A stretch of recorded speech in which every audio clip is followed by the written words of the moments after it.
Hi all, welcome to my channel thought digger. మీ అందరికీ thought digger ఛానల్కి స్వాగతం. ఈ ఛానల్ మీకు పురాతన దేవాలయాలు, పురాణాలు మరియు పవిత్ర గ్రంథాలు, హిందూ ఆచారాలు, పండుగలు, పర్వదినాలు గురించి మరియు ఈ ఆచారాల వెనుక దాగి ఉన్న పరమార్థాన్ని తెలియజేస్తుంది. అంతేకాకుండా టీటీడీ మరియు ఇతర దేవాలయాలకు సంబంధించిన కంప్లీట్ లేటెస్ట్ ఇన్ఫర్మేషన్ని అందిస్తుంది. ద్వారకా తిరుమల శ్రీ వెంకటేశ్వర స్వామివారి దేవస్థానంలో ఘనంగా జరగబోతున్న బ్రహ్మోత్సవాలు.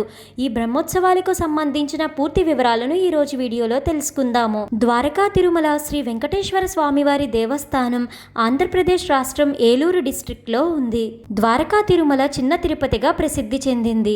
ముందుగా ఈ ఆలయ స్థల పురాణాన్ని తెలుసుకుందాము.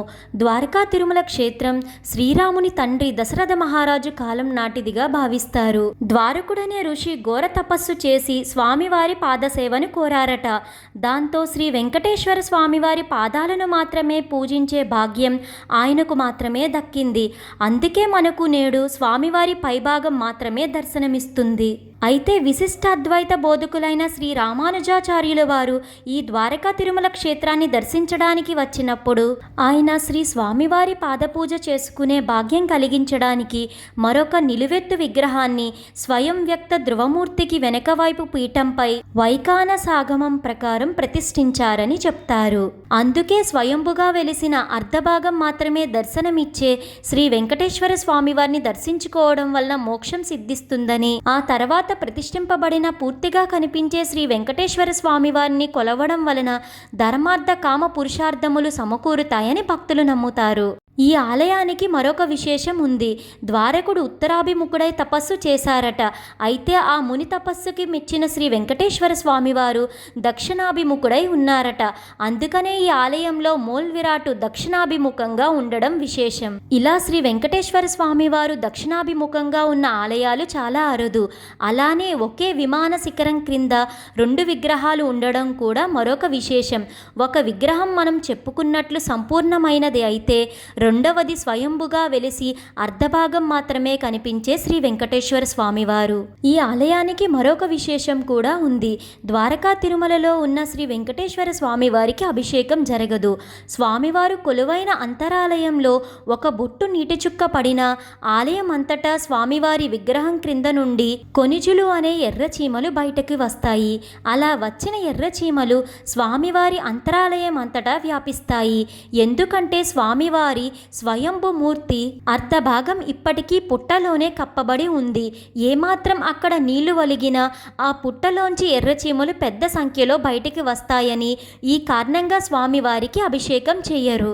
ఈ ఆలయానికి ఉన్న మరొక గొప్ప విశిష్టత, తిరుమల శ్రీ వెంకటేశ్వర స్వామివారికి మొక్కిన మొక్కులను ఈ చిన్న తిరుపతి, ఈ ద్వారకా తిరుమలలో కూడా తీర్చుకున్న అదే ఫలం లభిస్తుంది అని చెప్పబడింది. తిరుపతి ఏ కారణంగా అయినా వెళ్ళలేని భక్తులు తమ ముడుపులు, తలనీలాలను ఇక్కడున్న శ్రీ స్వామివారికి సమర్పిస్తే తిరుపతి శ్రీ వెంకటేశ్వర స్వామివారికి చెందుతాయని భావిస్తారు. ద్వారకా తిరుమల శ్రీ వెంకటేశ్వర స్వామివారి దేవస్థానంలో ప్రతి సంవత్సరం 2 సార్లు తిరుకల్యాణ మహోత్సవాలు, బ్రహ్మోత్సవాలు జరుగుతూ ఉంటాయి.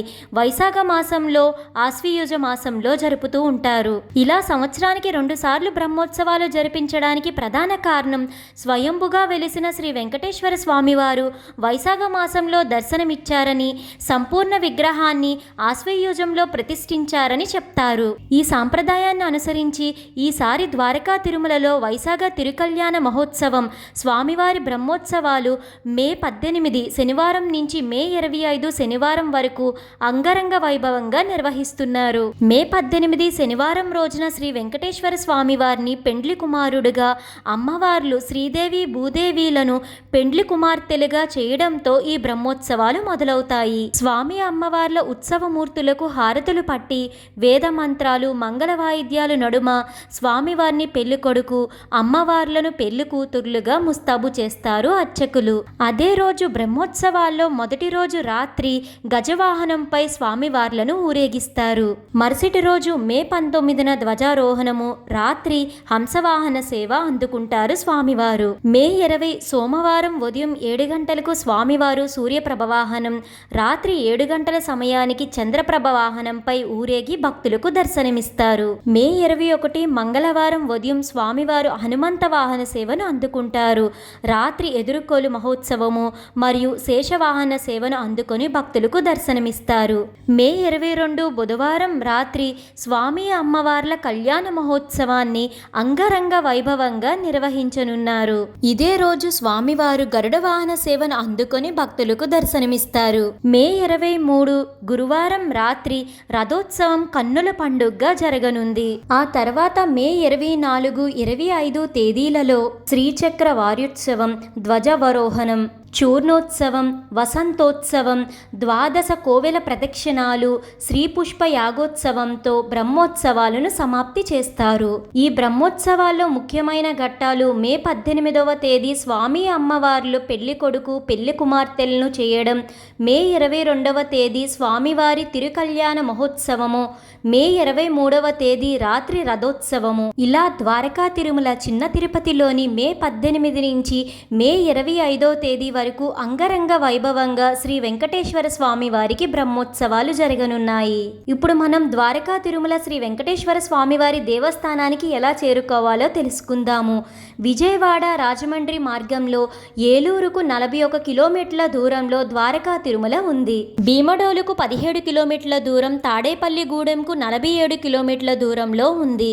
ఏలూరు మరియు తాడేపల్లిగూడెంలో ఎక్స్ప్రెస్ ట్రైన్స్ ఆగుతాయి. భీమడోలులో ప్యాసింజర్ ట్రైన్లు ఆగుతాయి. ఈ ప్రదేశాల నుంచి ద్వారకా తిరుమల వెళ్ళడానికి ప్రతిరోజు ఏపీఎస్ఆర్టీసీ బస్సులు అవైలబుల్గా ఉంటాయి. ఇదండి ద్వారకా తిరుమల శ్రీ వెంకటేశ్వర స్వామివారి దేవస్థానం యొక్క స్థల పురాణము మరియు ఈ వైశాఖ మాసంలో జరగబోయే బ్రహ్మోత్సవాలకు సంబంధించిన పూర్తి వివరాలు. ఈ వీడియో మీకు ఎంతగానో ఉపయోగపడుతుందని అనుకుంటున్నాను. మీ సపోర్ట్ కోసం ఈ వీడియోని లైక్ చేసి షేర్ చేయండి. ఇలాంటి మరెన్నో వీడియోస్ కోసం థాట్ డిగ్గర్ ఛానల్ని సబ్స్క్రైబ్ చేసి అక్కడే ఉన్న బెల్ ఐకాన్ని క్లిక్ చేయండి. ఓం నమో నారాయణాయ. Thank you for watching.